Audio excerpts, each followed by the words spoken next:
أشرقت نفسي بنور من فؤادي حينما رددت يا رب العباد وانتشت روحي وصار الدمع يجري.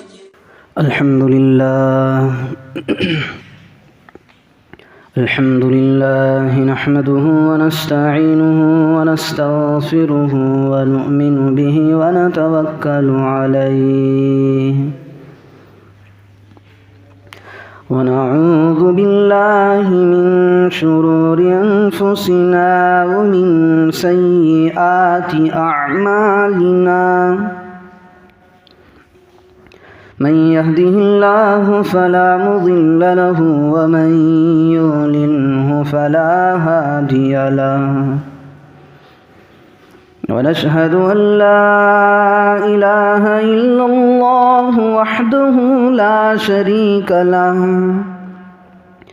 ونشهد أن سيدنا وسندنا ونبينا وحبيبنا ومولانا محمدا عبده ورسوله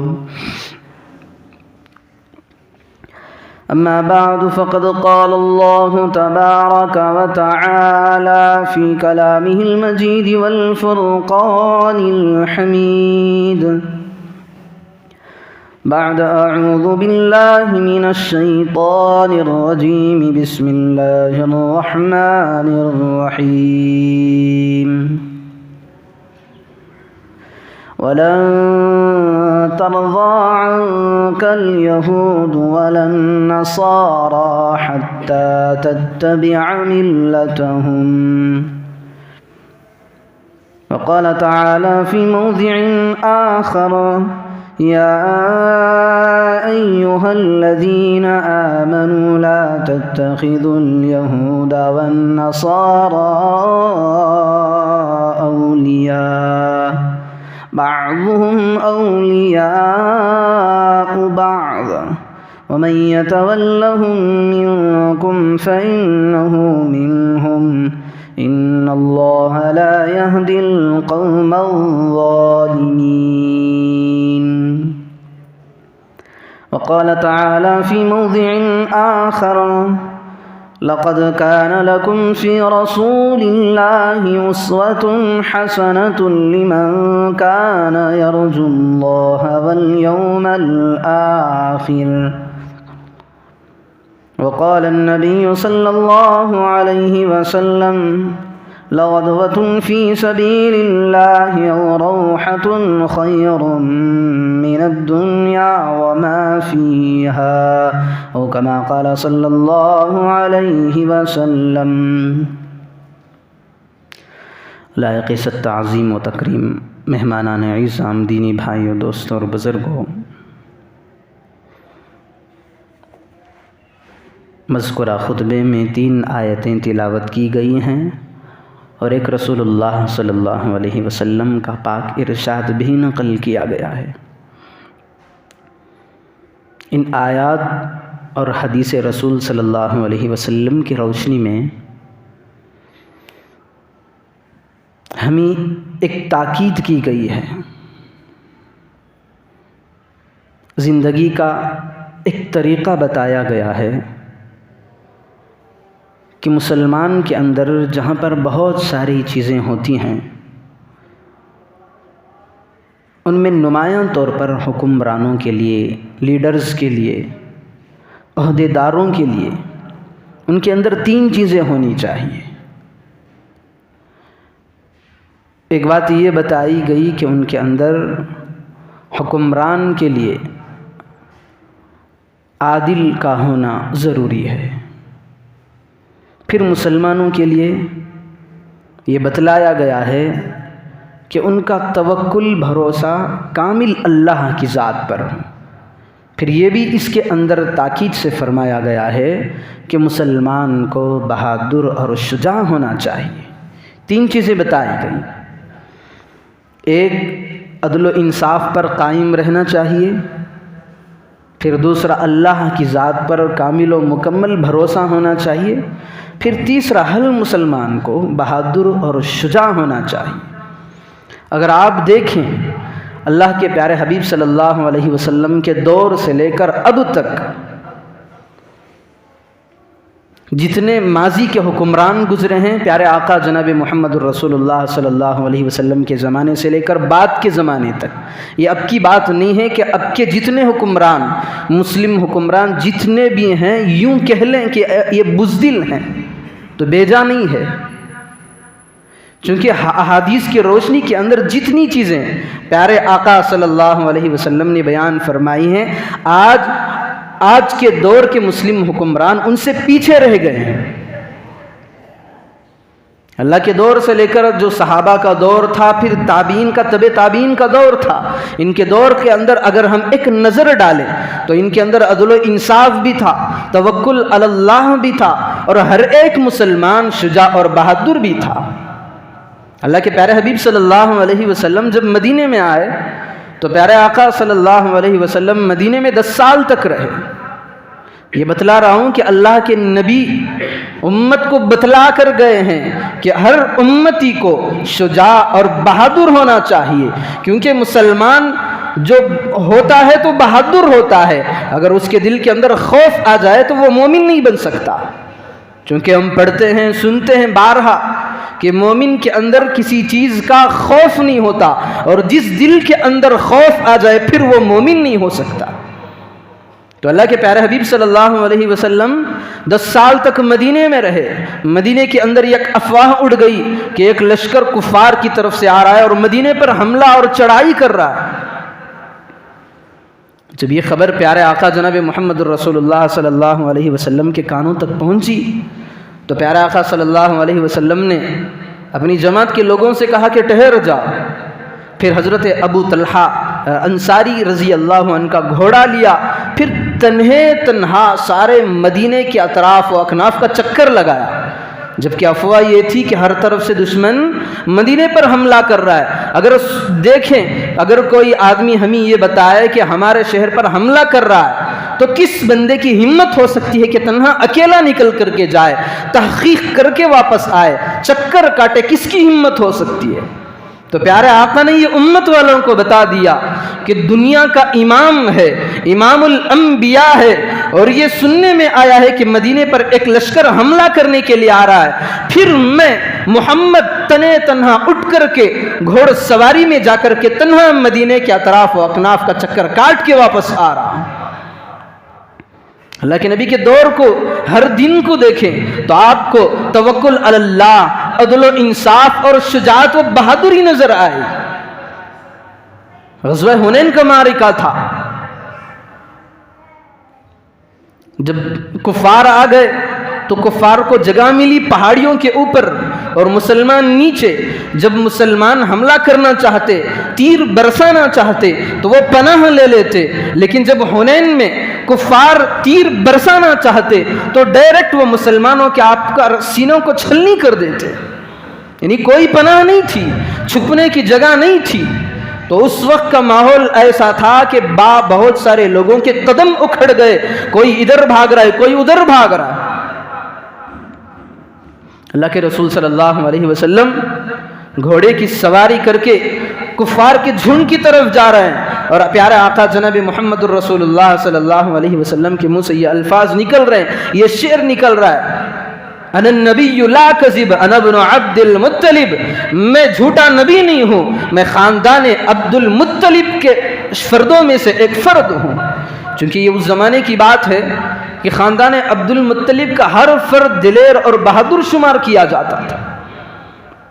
پیارے آقا جناب محمد الرسول اللہ صلی اللہ علیہ وسلم جب مسلمانوں کا مجمع اللہ کے نبی صلی اللہ علیہ وسلم کے ساتھ جو آئے تھے، اس میں کفار کے حملوں سے پیچھے ہٹتا ہوا جا رہا ہے، پھر پیارے آقا آگے بڑھ رہے ہیں، پھر صحابہ کہتے ہیں کہ معرکوں کے وقت، جنگ کے وقت ہم اللہ کے رسول صلی اللہ علیہ وسلم کی پناہ میں آ جاتے تھے۔ یہ خود صحابہ کہتے ہیں کہ اللہ کے نبی سامنے ہوتے اور ہم اللہ کے نبی صلی اللہ علیہ وسلم کی پشت کی جانب ہوتے، یعنی پیچھے کھڑے ہو جاتے، یعنی مسلمانوں کا حکمران انتہائی شجاع ہوتا، بہادر ہوتا، دلیر ہوتا، طاقتور ہوتا، کفاروں کے جھنڈ کے آگے ہوتا اور لشکر اس کے پیچھے ہوتا۔ جب ہجرت کی باری آئی تو اللہ کے رسول صلی اللہ علیہ وسلم کے ساتھ حضرت ابوبکر صدیق رضی اللہ عنہ بھی ہیں۔ پھر گئے ایک جگہ غار کے اندر پناہ لے لیے۔ حضرت ابوبکر صدیق رضی اللہ عنہ نے کہا یا رسول اللہ، اگر کفار آ جائیں تو ہم نیچے کی طرف سے انہیں نظر آ سکتے ہیں۔ تو اس وقت کفار کے اندر ایک اعلان ہلچل مچا دیا تھا۔ کفار نے ایک اعلان کروایا تھا کہ اگر کوئی محمد کو، اور اس کا ساتھی ابو بکر ہے، اگر کوئی محمد کا سر کاٹ کر کے لائے تو اتنے انعام سے اس کو نوازا جائے گا۔ تو جیسے ہی یہ سننا تھا، سراقہ بن مالک یہ نکل کھڑا ہوا، اپنی گھوڑے پر سوار ہو کر ایڑی چوٹی کی زور لگا کر پیچھا کرتا ہوا، تعاقب کرتا ہوا نکل گیا۔ حضرت ابوبکر دیکھ رہے ہیں، وہ سراقہ نظر آ رہا ہے اور اس نے دیکھ لیا۔ تو پیارے آقا جناب محمد رسول اللہ صلی اللہ علیہ وسلم حضرت ابوبکر کو دلاسا اور اطمینان دلا رہے ہیں، ابوبکر گھبرانا مت، غمگین نہ ہونا۔ اللہ کے پیارے حبیب صلی اللہ علیہ وسلم کے ان الفاظ کو قرآن نے نوٹ کیا ہے۔ پیارے آقا نے حضرت ابوبکر سے کہا لا تحزن ان اللہ معنا، ابوبکر غمگین ہونے کی کوئی وجہ نہیں، ڈرنے کی اور گھبراہٹ میں آنے کی کوئی بات نہیں۔ لا تحزن ان اللہ معنا، جو سب سے طاقتور اور قوی ذات ہے وہ ہمارے پیچھے کھڑی ہوئی ہے، گھبرانے کی کیا مجال ہے، کیوں گھبرا ہے؟ تو سراقہ نے انہیں دیکھ لیا تھا، تو فوراً اور زور لگاتے ہوئے اپنی گھوڑ سواری کو گھوڑ سواری کے اندر آگے بڑھتا گیا۔ لیکن جیسے ہی قریب آیا تو لکھا ہے کہ سراقہ بن مالک کا گھوڑا سینے تک زمین کے اندر دھس گیا۔ تو سراقہ نے پہچان لیا یہ محمد صلی اللہ علیہ وسلم برحق نبی ہے، اسی کی وجہ سے میرا گھوڑا زمین کے اندر دھس چکا ہے۔ پھر وہ آیا، آ کر کے اللہ کے نبی صلی اللہ علیہ وسلم سے معافی مانگی کہ میں پھر اس طرح کا رخ نہ کروں گا۔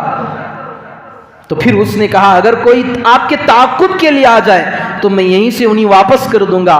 پھر اس شرط پر اللہ کے نبی صلی اللہ علیہ وسلم نے دعا فرمائی تو اس کا گھوڑا پھر وہ واپس جیسا بحال تھا ویسے ہی واپس آ گیا۔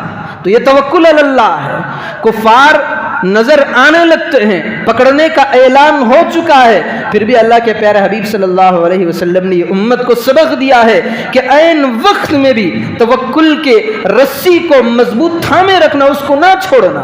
جب دنیا کے سارے سہارے چھوٹ سکتے ہیں، دنیا کی ساری طاقتیں ہمارا ہاتھ چھوڑ دیں تو اس وقت صرف ایک ہی ذات ہماری کام آ سکتی ہے، وہ اللہ رب ذوالجلال کی ذات ہے۔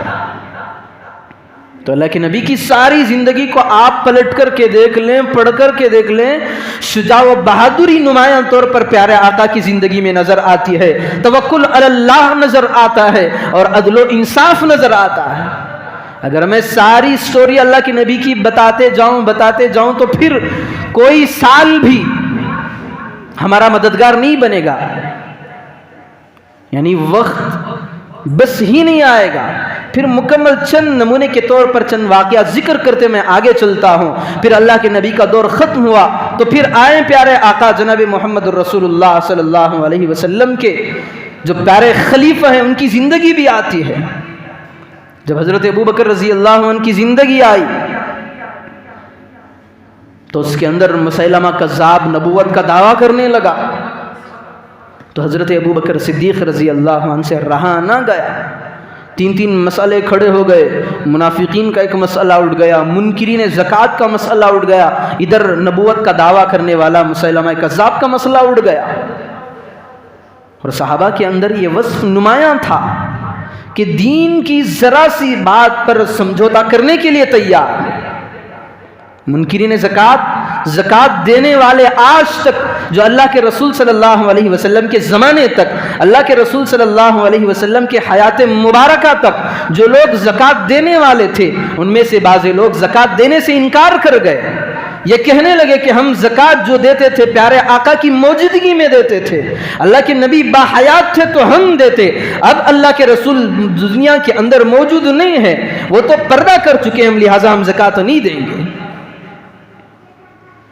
تو حضرت ابو بکر صدیق رضی اللہ عنہ اٹھ کر کے کھڑے ہو گئے، کہنے لگے اَيَنْقُصُ الدِّينُ وَأَنَا حَيٌّ، ابو بکر جب تک زندہ رہے گا دین کے کسی جز کے اندر کمی آنے نہیں دے گا۔ پھر یہ اعلان کروا دیا کہ جو لوگ زکوٰۃ دینے سے پیچھے ہٹ رہے ہیں وہ تو دور کی بات ہے، اگر اللہ کے پیارے حبیب کے زمانے میں اگر کوئی آدمی اونٹ کی نکیل بھی صدقہ کرتا، اگر وہ بھی دین سے پیچھے ہٹ رہا ہے، میں اس کے لیے بھی مقابلے کے لیے آگے بڑھوں گا۔ ایک طرف منکرین زکوٰۃ کا مسئلہ، دوسری طرف منافقوں کا ابھرتا ہوا سر، تیسری طرف نبوت کا دعویٰ کرنے والا مسیلمہ کذاب کا مسئلہ تھا۔ تو ایسا مسئلہ یہ سب سے بڑا مسئلہ تھا، نبوت کا دعویٰ کرے کوئی، چونکہ اللہ کے پیارے حبیب کا فرمان ہے انا خاتم النبیین لا نبی بعدی لو کان بعدی نبی لکان عمر، میں خاتم النبیین ہوں، میرے بعد کوئی نبی آ ہی نہیں سکتا۔ اگر کوئی نبوت کا دعویٰ کرے تو محض وہ جھوٹا ہے۔ تو ایک طرف حضرت ابو بکر کی یہ فکر ہوئی کہ مانعین زکوٰۃ، منکرین زکوٰۃ، ان سے مقابلہ کیسے کیا جائے، انہی مسئلہ کیسے سمجھایا جائے۔ پھر دوسری طرف یہ مسئلہ، تو حضرت ابو بکر رضی اللہ عنہ نے 1200 کی ایک تعداد بنائی، لکھا ہے کہ اس کے اندر 750 صرف حفاظ و قراء ہی تھے۔ حضرت عمر رضی اللہ عنہ اور دیگر صحابہ رضی اللہ عنہ مجمعین اٹھ کر کے کھڑے ہو گئے، امیر المومنین اگر آپ یہ لشکر بھیج دیں گے تو مدینہ خالی ہو جائے گا، مدینے پر اگر کوئی چڑھائی اور حملہ کر دیں تو پھر مدینے کے اندر کوئی نہیں رہے گا، آپ کیا کریں گے؟ تو حضرت ابو بکر رضی اللہ عنہ حضرت عمر کے پاس گئے، سینے پہ ہلکی سی مار ماری اور جھنجوڑا کالر پکڑ کر کے کہا انت جبار فی الجاہلیہ، عمر تو بڑی بڑی باتیں کر رہا تھا دور جاہلیت کے اندر، جب تو بے ایمان تھا تیری بہادری نظر آ رہی تھی، تیری شجاعت نظر آ رہی تھی، تو پیارے آقا کو قتل کرنے کے لیے کھڑا ہو چکا تھا، اب بزدل کیوں ہو چکا ہے؟ جس لشکر کو میں نے اللہ کے راستے میں نکال دیا ہے میں اس کو نکال کر کے ہی رہوں گا، چاہے مدینہ خالی ہو جائے، گیدڑ اور کتے میرے اوپر حملہ کرنے کے لیے آ جائیں، تب بھی میں اس لشکر کو روانہ کرنے سے پیچھے نہیں ہٹوں گا۔ جب بھی ضرورت آتی تو مسلم حکمران فوراً لشکر کو وہاں پر بھیج دیتے، یہ ان کی بہادری تھی۔ کسی مظلوم کی تڑپتی ہوئی آہیں ان کے کانوں تک پہنچ جاتی تو فوراً وہاں پر لشکر روانہ کیا جاتا، یہ مسلمانوں کی بہادری تھی۔ آئے حضرت عمر رضی اللہ عنہ کے دور خلافت کی طرف، یعنی جب حضرت عمر رضی اللہ عنہ اسلام لائے، حضرت ابو بکر رضی اللہ عنہ کے دور تک مسلمانوں کو ہمت نہیں ہوتی تھی کہ کھلم کھلا برسر عام نمازیں پڑھے، برسر عام خانہ کعبے کا طواف جا کر کے کریں۔ کام تو کرتے تھے، عبادتیں ہوتی، نمازیں بھی ہوتی، تلاوت قرآن بھی ہوتی، لیکن ان کے دل کے اندر تھوڑا سا ڈر لگا ہوا رہتا کہ کفار اتنے بڑے، ان کے سامنے ہم کھلم کھلا کیسے اللہ کی عبادت کریں۔ جب حضرت ابو بکر رضی اللہ عنہ مشرف باسلام ہوئے، ایمان کے اندر داخل ہوئے، تو سب سے پہلے خانہ کعبے کے اندر گئے، 2 رکعت نماز پڑھی، 2 تلواریں آس پاس میں لٹکائی ہوئی تھی، پھر کفار کی طرف مخاطب ہو کر کے کہا اے کفارو کان کھول کر کے سن لو، اگر تم جواں مرد ہو، تم بہادر ہو، تم شجاع ہو، تمہارے اندر ذرا برابر طاقت و قوت ہے تو ہمیں خانہ کعبے کے اندر نماز پڑھنے سے روک کر کے دکھائے۔ حضرت عمر کے آس پاس کوئی صحابہ میں سے کوئی ہے نہیں، صرف تنہا کھڑے ہیں، کفاروں کے جھنڈ کو مخاطب کر کے کہہ رہے ہیں ہے کوئی کسی کے اندر طاقت ہے جو اپنی بیوی کو بیوہ کر دے، جو اپنے بچوں کو یتیم کر دے، آئے میرے ساتھ 2-4 مقابلہ کر کے دیکھ لیں۔ تو بتائیے ہمت اور طاقت آئی تو کہاں سے آئی؟ ایک آدمی کفار کے مجمع کو، کفار کے جھمگھٹے کو للکار کر، چیخ و پکار کر اپنے مقابلے کے لیے بلا رہا ہے۔ چونکہ کفار کے اندر یہ ایک بات ہے، جب بھی میدان کی لڑائی ہوتی ہے کفار کبھی بھی کسی بھی دور میں مسلمانوں کو شکست نہیں دے سکا ہے. کبھی بھی تاریخ اٹھا کر کے پڑھ لیں، آج بھی اگر کفار کا مسلمانوں کے ساتھ مقابلہ ہو جائے تو میدان کے جنگ میں کبھی بھی کافر کو فتح ہو ہی نہیں سکتی. ہاں چاپلوسی کر کے یا پیچھے سے وار کر کے وہ تو جیت سکتا ہے، لیکن میدان کے جنگ میں آمنا سامنا ہو کر تاریخ میں آپ کبھی بھی نہیں دکھا سکتے کہ کافر جیت سکا ہے. تو حضرت عمر رضی اللہ عنہ کا یہ حال تھا. حضرت عثمان کے زمانے کے اندر بھی جب بھی کہیں سے کوئی تقاضا آتا تو فوراً لشکر کو تیار کرا دیتے. پھر حضرت علی رضی اللہ عنہ کے بارے میں تو ہم نے سنا ہے کہ جب خیبر کا موقع تھا اللہ کے رسول صلی اللہ علیہ وسلم نے ایک اعلان کروا دیا، خیبر کے دن میں جھنڈا اس شخص کے ہاتھ میں تھماؤں گا جو اللہ اور اس کے رسول کو زیادہ چاہتا ہو اور اللہ اور اس کے رسول بھی اس سے زیادہ محبت کرتے ہو. تو پھر جو یہودیوں کا لشکر تھا، خیبر کے اندر یہودی تھے، جب اس وقت کی لڑائی میں خیبر کے موقع پر یہودیوں کا جھنڈ تھا اور سامنے ان کا ایک جنگجو اتنا خطرناک، لمبا، تگڑا، موٹا، بہت اس کے اندر دیکھنے سے لوگوں پر روب طاری ہو جاتا، ایسا ہٹا حشاش بشاش تھا اور جسم سے اوپر سے نیچے تک زنجیر کو باندھے رکھا ہوا تھا تاکہ دشمن پر ہیبت طاری کرے. اور یہودیوں کو اس کے اوپر بہت بڑا ناز تھا، یہ ہمارا جنگجو ہے، اسے دیکھ کر ہی دشمن میدان چھوڑ کر کے بھاگ جاتا ہے. وہ آیا مسلمانوں کی جماعت کے سامنے آ کر کے للکار کر کہنے لگا، ارے مسلمانوں، تم تو کہتے ہو کہ جو ہماری تلوار سے تم میں کا کوئی مر جائے گا وہ تو جنت میں چلا جائے گا، اور تمہاری تلوار سے اگر ہم میں کا کوئی مر جائے تو ہم جہنم میں پہنچ جائیں گے.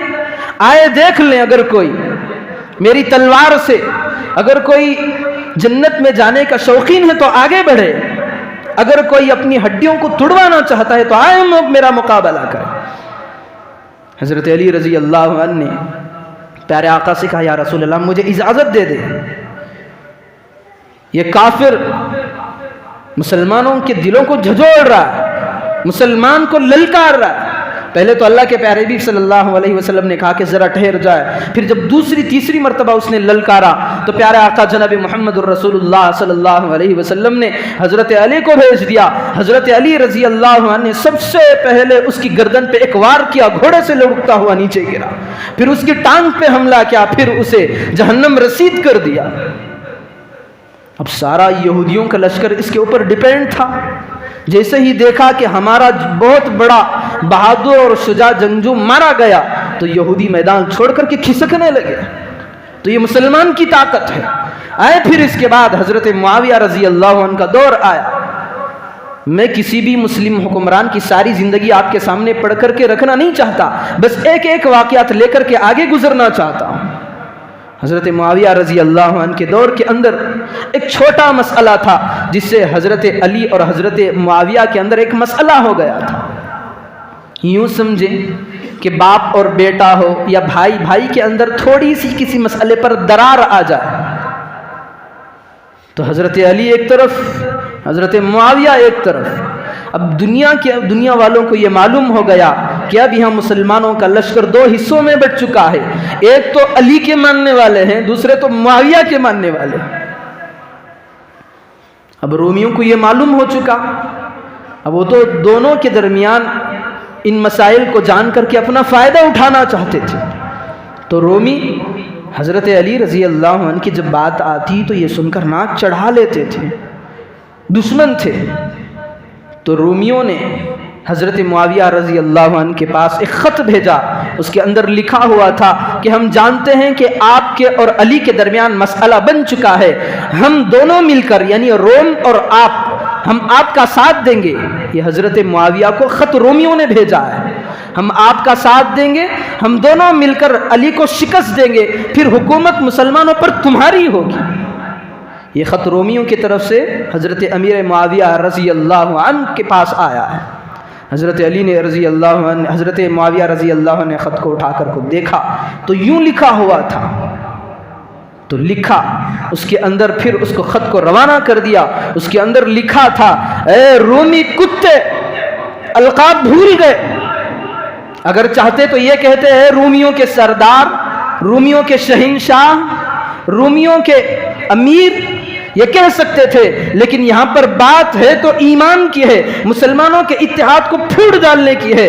تو لکھا حضرت امیر معاویہ رضی اللہ عنہ نے، یہ نہیں لکھا کہ رومیوں کے سردار، لکھا اے رومیوں کے کتے، خبردار، اگر علی کی طرف تیری آنکھ پڑے گی تو سب سے پہلے تیرے مقابل لڑنے والا تم مجھے پائے گا. اتحاد کو دیکھیں مسلمانوں کے آپس کے اندر. مسئلے میں پھوٹ تو پڑ گئی آپس میں دونوں کے اندر، لیکن اس سے تیسرا فائدہ اٹھانا چاہ رہا ہے. لیکن آج ہمارے درمیان اگر کوئی پھوٹ ہو جائے، کوئی تھوڑی سی بھی انبن ہو جائے، تو ہم غیر کو پکڑ کر کے لاتے ہیں، میرے ساتھ اس کی دشمنی چل رہی ہے تو اس کے ساتھ جو کرنا ہے کر لے. اسی لیے آج مسلمان طاقت میں بالکل پیچھے ہٹ چکا ہے، اتحاد اور اتفاق کی رسی کو بالکل دو ٹکڑے کر چکا ہے. تو کہاں سے مسلمانوں کے حق میں مددیں آئے گی اللہ رب ذوالجلال کی؟ حضرت امیر معاویہ رضی اللہ عنہ کے بعد زمانہ آئے گا حضرت عمر بن عبدالعزیز رحمۃ اللہ علیہ. تو میں شروع سے یہ بتانے لگا ہوں، مسلمان اگر کوئی حکمران ہو تو اس طرح ہونا چاہیے. حضرت عمر بن عبدالعزیز رحمۃ اللہ علیہ کا دور آیا، ابھی خلافت کی ذمہ داری ان کے کاندھے پر نہیں رکھی ہوئی تھی. اس وقت یہ 4000 دینار کا ایک جوڑا پہنا کرتے تھے، 4000 دینار کا. ان کے سامنے جوڑا لایا جاتا تو کہتے ابھی قیمتی نہیں ملا، یہ تو معمولی سی ہے. جب خلافت کا بوجھ ان کے کاندھے اور سر پر رکھا گیا تو اس کے بعد 2 دینار کا یا 2 درہم کا لباس ان کے سامنے پیش کیا جاتا تو کہتے ارے اتنا قیمتی لباس کیوں لائے ہو، تھوڑا سا کم کا لا لیتے، اور بچے کسی جو رقم تھی وہ مسلمانوں کے مالوں کے اندر تصرف کر دیا جاتا. ہے کوئی آج اس طرح کا حکمران؟ کوئی ہے ایسا آج کے زمانے کے دور کے اندر بادشاہ جو یہ دعویٰ کرے کہ میں حکمرانی کر رہا ہوں تو صحابہ کی زمانے کے اندر جیسی تھی ویسی کر رہا ہوں، یا تابعین یا تبع تابعین کے زمانے کے اندر جو حکمرانی کرنے والے چلے گئے ان کے نقش قدم پر چل رہا؟ پھر آگے چلے. شروع میں نے آیتیں پڑھی تھی وَلَن تَرْضَىٰ عَنْكَ الْيَهُودُ وَلَا النَّصَارَىٰ حَتَّىٰ تَتَّبِعَ مِلَّتَهُمْ. ان کے اندر اللہ رب ذوالجلال یہ کہنا چاہ رہا ہے، یہ امت مسلمہ کو، اپنی امت کو یہ کہہ رہا ہے وَلَن تَرْضَىٰ عَنْكَ الْيَهُودُ وَلَا النَّصَارَىٰ حَتَّىٰ تَتَّبِعَ مِلَّتَهُمْ. پھر دوسری جگہ اللہ نے کہا یا ایھا الذین آمنوا لا تتخذوا اليهود والنصارى اولیاء. اے مسلمانوں، یہود و نصارہ کے ساتھ قلبی دوستی نہ رکھنا، کوئی تعلق نہ رکھنا. یہ تمہارے پیغمبر کے نہ ہوئے تو تمہارے کیسے ہو سکتے ہیں؟ امام الانبیاء کے نہ ہوئے تو اس نبی کی امت کے کیسے ہو سکتے ہیں؟ یہ جب تک قیامت قائم نہیں ہو سکتی اس وقت تک بھی یہ تمہارے دشمن رہیں گے، ایمان والوں کے پیچھے ہاتھ دھو کر کے پڑ جائیں گے. کتنی دشمنی ہے یہود و نصارہ کو اسلام سے، ذرا سن لیں. علامہ نور الدین زنگی رحمۃ اللہ علیہ ایک نامور بادشاہ گزرا ہے، بڑا متقی، بڑا پرہیزگار، بڑا اللہ والا. جب یہ سوئے ہوئے تھے تو رات میں اللہ کے رسول صلی اللہ علیہ وسلم کی بذریعہ خواب زیارت ہوئی. پیارے آقا جناب محمد رسول اللہ صلی اللہ علیہ وسلم نے خواب کے اندر 2 تصویریں دکھائی. نور الدین ذرا ان تصویروں کو غور سے دیکھ لینا، ان سے مجھے تکلیف پہنچ رہی ہے، ان سے مجھے دور کر دینا. جہاں پر بندے کو خواب پڑھتے ہیں ان میں سے ایک خواب یہ بھی تھا. ایک دن خواب پڑا، دوسرے دن خواب ایسے ہی نظر آیا، پھر تیسرے دن ایسے ہی خواب نظر آیا. تو سمجھ نہیں آ رہا تھا علامہ نور الدین زنگی رحمۃ اللہ علیہ کو ان 2 شخصوں کو پکڑوں تو کیسے پکڑوں جو اللہ کے رسول کو تکلیف پہنچانے پہ تلے ہوئے ہیں. تو انہیں فوراً ان کے دل کے اندر خیال آیا چلو مدینہ جا کر کے کوئی حل نکال لیں. پھر وہاں پر مدینہ گئے، مدینے کے گورنروں سے کہا کہ لوگوں کو خبر کر دینا کہ علامہ نور الدین زنگی آپ کی خدمت میں آیا ہے، کچھ ہدیہ اور تحائف بانٹنے کے لیے آیا ہے، ایک مجمع کو جمع کیا جائے، دعوت کا نظم کیا جائے. پھر مدینے کے اندر یہ خبر بھیج دی گئی کہ نور الدین زنگی آئے ہوئے ہیں، یہ لوگوں سے ملاقات کرنا چاہتے ہیں، تمام لوگوں کی دعوت ہے، فلاں وقت پہ پہنچ جائے۔ پھر جب دعوت کو بیٹھنے کے لیے لوگ آتے تو دروازے پر علامہ نور الدین زنگی رحمۃ اللہ علیہ کھڑے ہو گئے، جو بھی بندہ آتا اس کو غور سے دیکھ کر کے آگے بٹھاتے۔ جب سارے لوگ دعوت میں آ گئے، پوچھا کوئی مدینے میں چھوٹے تو نہیں؟ لوگوں نے کہا نہیں، مدینے کے سارے لوگ موجود ہیں۔ پھر تھوڑی سی پریشانی ہوئی کہ اب کیسے پکڑوں، جو اللہ کے رسول صلی اللہ علیہ وسلم کو تکلیف پہنچا رہے ہیں، ان کو میں کیسے پکڑوں؟ لوگوں سے پوچھنے پر معلوم کیا کہ ایک حج کرنے کے لیے 2 لوگ آئے ہوئے تھے، وہ بڑے اللہ والے ہیں، لوگوں پر اپنے مالوں کو لٹاتے ہیں، عابد ہیں، زاہد ہیں، تہجد گزار ہیں، وہ روضہ اقدس کے قریب انہوں نے مکان لے کر کے وہاں پر اپنا ٹھکانہ بنوایا ہوا ہے۔ پھر علامہ نور الدین زنگی رحمۃ اللہ علیہ وہاں پر گئے، جا کر بظاہر دیکھا تو چہرے وہی تھے۔ اب کچھ دیکھنا چاہا کہ کون سی وہ چیزیں ہیں جس سے میرے آقا جناب محمد الرسول اللہ صلی اللہ علیہ وسلم کو تکلیف پہنچ رہی ہے۔ ادھر ادھر دیکھا تو قالین بچھا ہوا ہے، پھر قالین کے تھوڑے سے باہر کے حصے پہ گرد و غبار مٹی وغیرہ لگی ہے، تو اٹھا کر کے دیکھا تو ایک سرنگ جاتی ہے، سیدھے رسول اکرم صلی اللہ علیہ وسلم کے روضے مبارک تک وہ سرنگ چلی گئی۔ پھر اس کے اندر بذات خود اتر کر کے گئے، دیکھا تو اتنے قریب تھے، کھود کر کے اس کی مٹی لا کر کے پھر وہ مدینے کے قبرستان کے اندر جو یہودی تھے 2 لوگ، اس کی مٹی روضہ اقدس کی لا کر کے مدینے کے قبرستان میں ڈالتے، صبح میں شام میں سارا کھودنا شروع کرتے، صبح میں مٹی لے جا کر کے وہاں پر ڈالنا شروع کر دیتے۔ علامہ نور الدین زنگی رحمۃ اللہ علیہ جیسے ہی سرنگ کے اندر داخل ہوتے گئے اتنا قریب تھا کہ اللہ کے رسول صلی اللہ علیہ وسلم کے پائے مبارک نظر آ رہے تھے۔ پیارے آقا جناب محمد رسول اللہ صلی اللہ علیہ وسلم کے قدموں کو چوما، پھر وہاں سے باہر نکل آئے، پھر ایسی سیسا پلائی ہوئی دیوار کھڑی کر دی کہ قیامت تک کوئی بھی اس جگہ سے جانا اس کا ممکن نہیں، ایسا تیار کر کے چھوڑ دیا۔ پھر اوپر آئے، ان سے تحقیق کی، وہ کہا، ان لوگوں نے کہا کہ ہم تو مسلمان ہیں، ہم حج کے لیے آئے ہیں، ہم اللہ کے رسول صلی اللہ علیہ وسلم پر روزانہ درود و صلات، صوم صلات کا نذرانہ پیش کرتے ہیں، درود و سلام کا ہزاروں لاکھوں کی مقدار میں، پھر ہم اللہ کے رسول صلی اللہ علیہ وسلم کے روزے کے خادم بھی بن چکے ہیں۔ پھر تلوار نکالی، کہا سچ بتاؤ ورنہ تمہاری گردن اڑا دوں گا۔ تو انہوں نے ساری باتیں کہی، یہودیوں کی طرف سے ہم آئے ہوئے ہیں، داڑھی اتنی بڑی رکھے ہوئے، روزانہ ان کا مقصد یہ تھا کہ اس جگہ سے روضے رسول سے پیارے آقا جناب محمد رسول اللہ صلی اللہ علیہ وسلم کے جسم اطہر کو اٹھا کر کے اپنی جگہ لے جائیں۔ جیسے ہی وہ آئے، ان دونوں کا سر قلم کر دیا۔ تو اللہ رب ذوالجلال نے یہی کہا ہے، وَلَن تَرْضَىٰ عَنْكَ الْيَهُودُ وَلَا النَّصَارَىٰ حَتَّىٰ تَتَّبِعَ مِلَّتَهُمْ۔ اے مسلمان قوم کے لوگوں، یہود و نصارہ کے ساتھ اپنا ہاتھ نہ ملانا، قلبی تعلق ان سے نہ رکھنا، یہ تمہارے نبی کے نہ ہوئے تو تمہارے کہاں سے ہو سکتے ہیں؟ تو میں بتا رہا تھا کہ مسلمان حکمرانوں کو اس طرح رہنا چاہیے۔ تو وقت بھی کافی ہو چکا ہے، حضرت امیر معاویہ کا ایک واقعہ بتا کر کے میں اپنی بات ختم کر دیتا ہوں کہ حضرت امیر معاویہ رضی اللہ عنہ کے زمانے کے اندر ایک ایسا ہوا کہ ایک مسلمان کے نوجوان کو پکڑ کر رومی اپنی جگہ لے گئے، اپنے دربار میں، اپنی سلطنت کے اندر لے گئے۔ دربار کے اندر لے جا کر کے اس نوجوان کو جو مسلمانوں کا تھا ناحق 1 تھپڑ رسید کیا۔ کیوں؟ کیونکہ یہ مسلمان تھا۔ اور جو رومیوں کا بڑا تھا اس نے کہا، ہم نے تمہیں تھپڑ لگائے ہیں، اگر بدلہ لینا چاہو تو اپنے امیر کو لے کر آؤ یا مسلمانوں کی ٹیم کو لے کر آؤ۔ یہ سمجھ رہے تھے کہ مسلمان وہاں ان کا دبدبہ ہے، یہاں کیسے آئیں گے، اپنی ہمت دکھلانا چاہتے تھے۔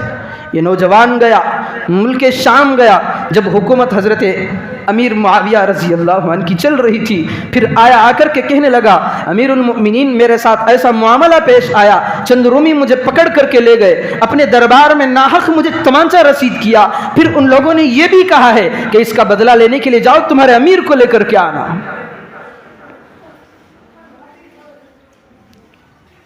حضرت امیر معاویہ رضی اللہ عنہ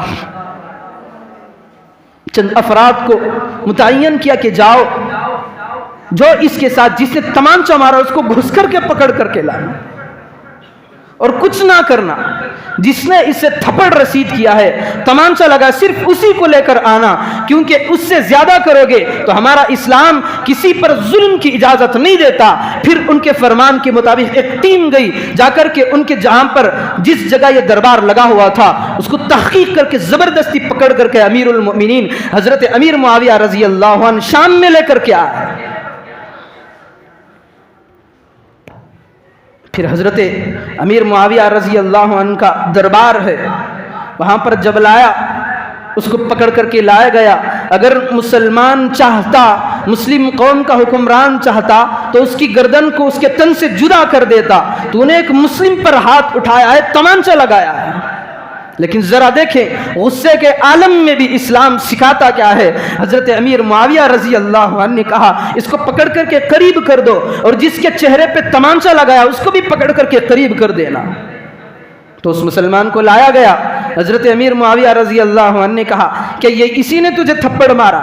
تو اس نے کہا امیر المومنین یہی وہ آدمی ہے جس نے مجھے تھپڑ لگایا ہے.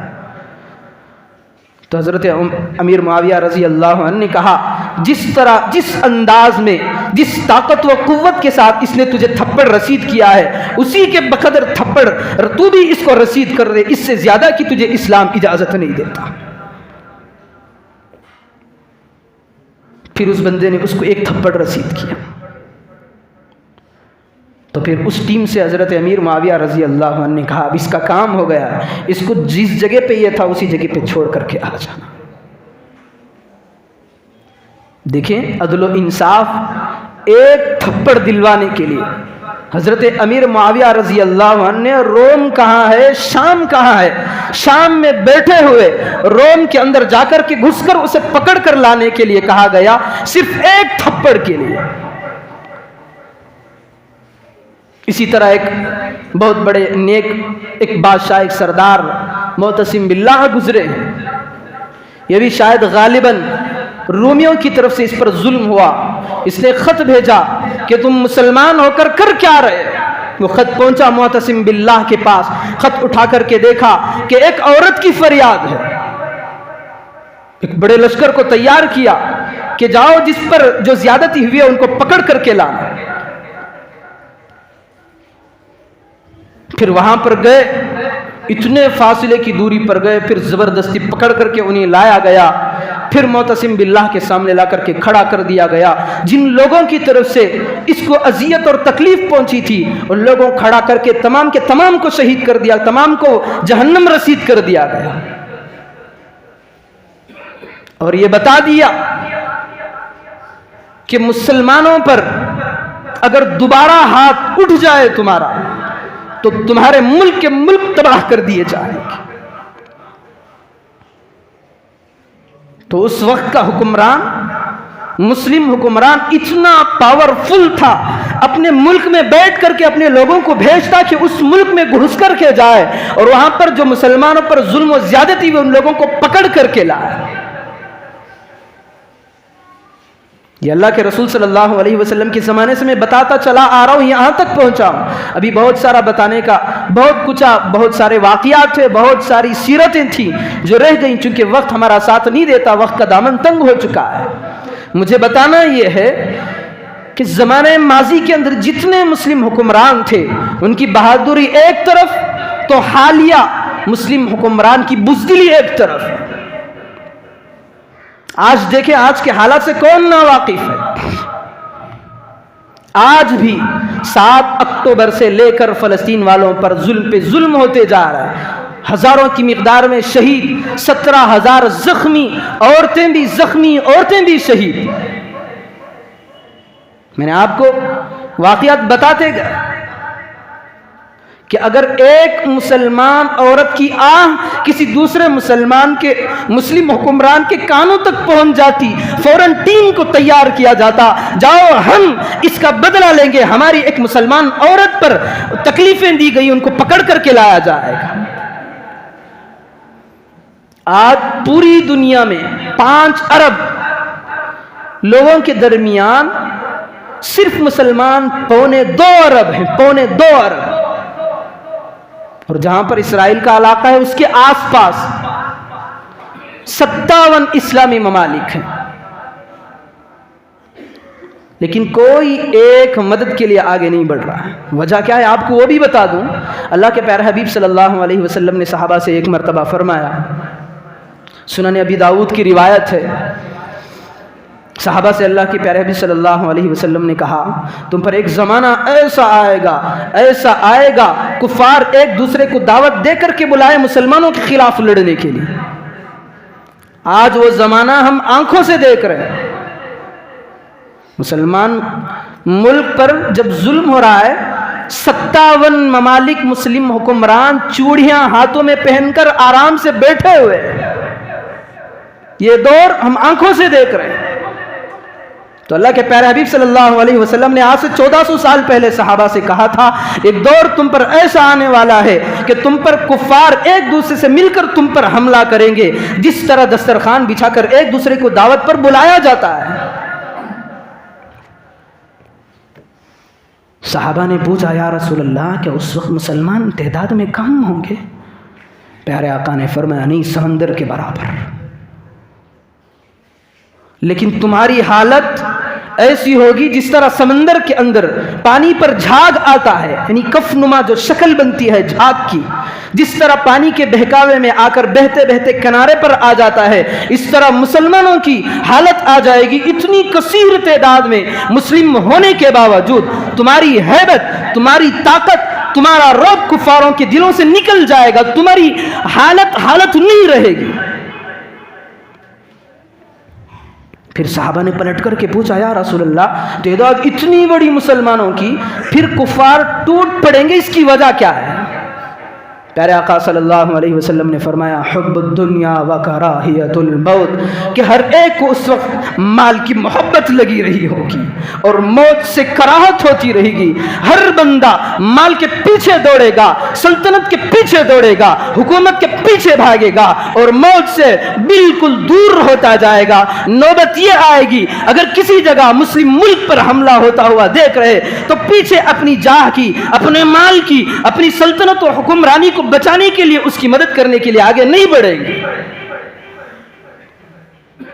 تو وہ پیشن گوئی آج ہم اپنی آنکھوں سے دیکھ رہے ہیں۔ یہی ہے وہ فرمان پیارے آقا کا جس کی وجہ سے آج 57 ممالک کے مسلم حکمران ہاتھوں میں کنگن اور چوڑیاں پہن کر کے بیٹھے ہوئے ہیں اور غزہ فلسطین آگ کے جھونکوں کے اندر جل رہا ہے۔ چونکہ پیشن گوئی بھی ہونی تھی تو تھی، کیونکہ پیارے آقا کے منہ سے نکلی ہوئی بات ہے۔ ہم ان کی بے بسی، اپنی بے بسی پر کیا کر سکتے ہیں؟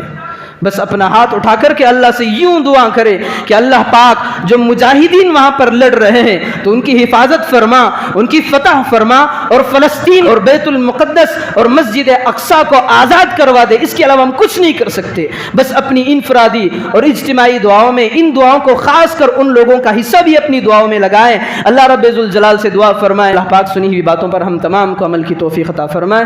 آمین و آخر دعوانا ان الحمد للہ رب العالمین۔